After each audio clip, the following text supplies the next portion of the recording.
I'm a Jewish person who's who's been convinced that the Catholic Church is the continuation of the faith of what my people were supposed to do all along. But I do have a question. I watched Joe. I watched your video that you did a few months back about the relationship between the Jewish people and the Catholic Church and things like that. And I was wondering. I understand that the Judaizer thing said that you don't have to become Jewish to become Christian or to become a Catholic. But I was wondering, what does that mean for Jewish people who are already Jewish and are wanting to join the church? Does that mean that they no longer keep things that they were specifically commanded, via Abraham's lineage in terms of like circumcision and things like that? I understand that Gentiles don't have to abide by those, but Jews who are already Jews, do they continue that as well as everything the church commands? That's a really good question. St. Thomas Aquinas distinguishes between three types of laws when we're talking about the Mosaic Law. You have some things that are expressions of the moral law, so for instance, thou shalt not kill. Those are eternal truths that are recorded. Those, of course, continue. Second, you have some things that are aspects of the law of the kingdom of Israel. And so you will often see those things not being practiced even by Jews in Jesus's day. Like we don't find people, say today, you don't find people stoning adulteresses because that was a particular law, not an eternal law, and is understood in that way by Jews and Gentiles alike. And laws of that kind are something where they're national laws. And so a nation can look to the laws of another nation in forming its own laws, but is not bound by the laws of another nation. But then the third category, which are the kind of thing, circumcision, the kosher laws, those sort of things. Our understanding as Christians is that these were a way of preparing the Jewish people for the Messiah.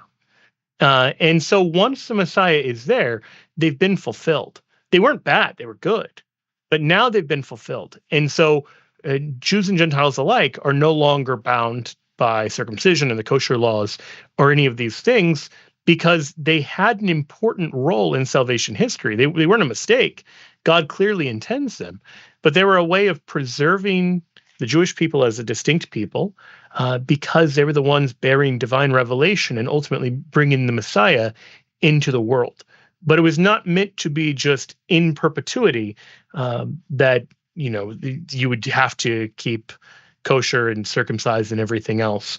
So there are aspects of Jewish culture which, in the same way that if you're Irish or Nigerian or fill in the blank, you may have cultural practices that you want to preserve and hold on to, which is great. That's fine as long as they're not incompatible with Christianity. Then by all means preserve the elements of culture, but you're not required to keep the Mosaic Law.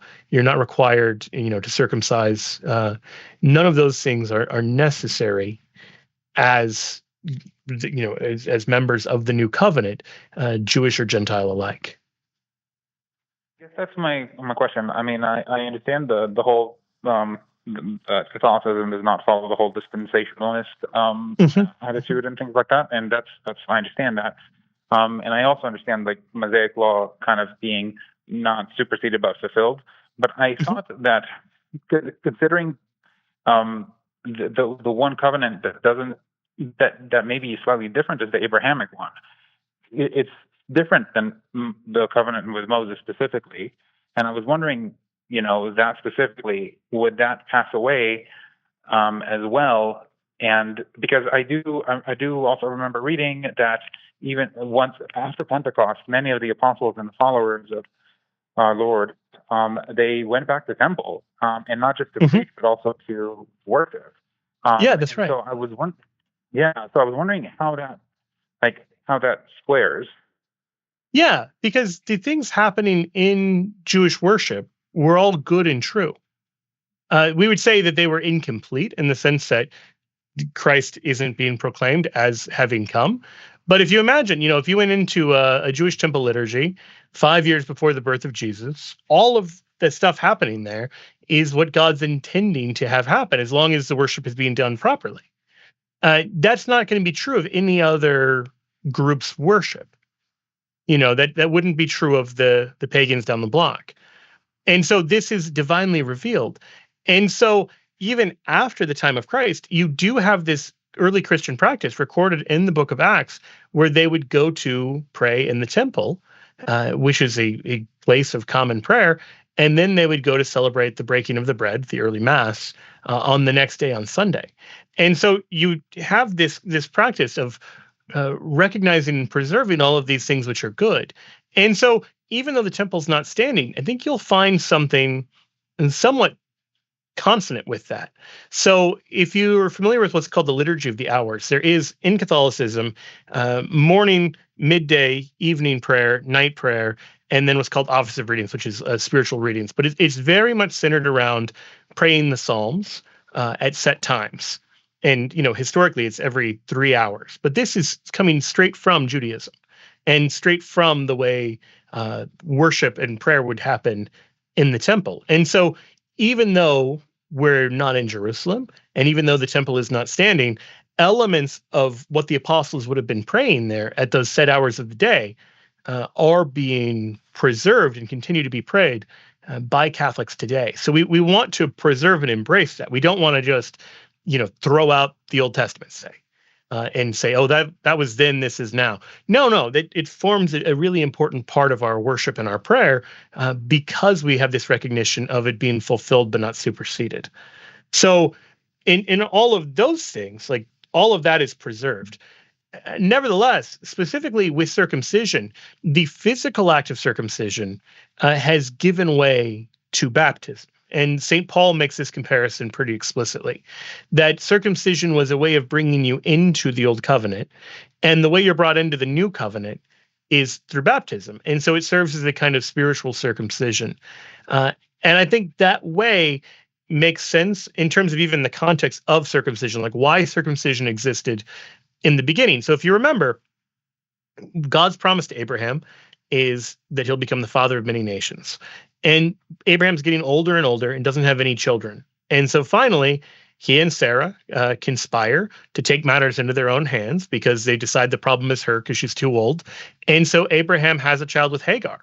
And so circumcision is in one way sort of a punishment because you'll notice it happens right after the incident with Hagar, where trying by the deeds of the flesh to achieve the promises of God rebukes Abraham, and there's now a physical reminder of reliance upon God rather than upon one's own virility. And so in that sense, all of that is pointing towards the priority of grace and faith over mere unaided human action. Which isn't to say human action is bad, right? But it's going to be the child of promise. It's going to be Isaac, not the child of human effort with Ishmael. And in fact, if you go through the Old Testament, you'll see the sheer number of times God chooses the child who isn't the firstborn in a radical way. So think about Jacob and Esau. Think about Joseph, who's number 11 of 12. Think about David, who's number 7 of 7. And the point there is all of the things we might imagine by just we're going to do things the right way, and we've got the law where it's primogeniture and the firstborn has this special status.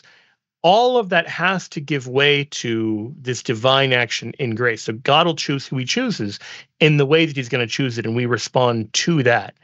And so if we look at it kind of in that juxtaposition, then hopefully it's clear why baptism, of bringing the family of God together in the way God wants, is going to fulfill what is begun through circumcision.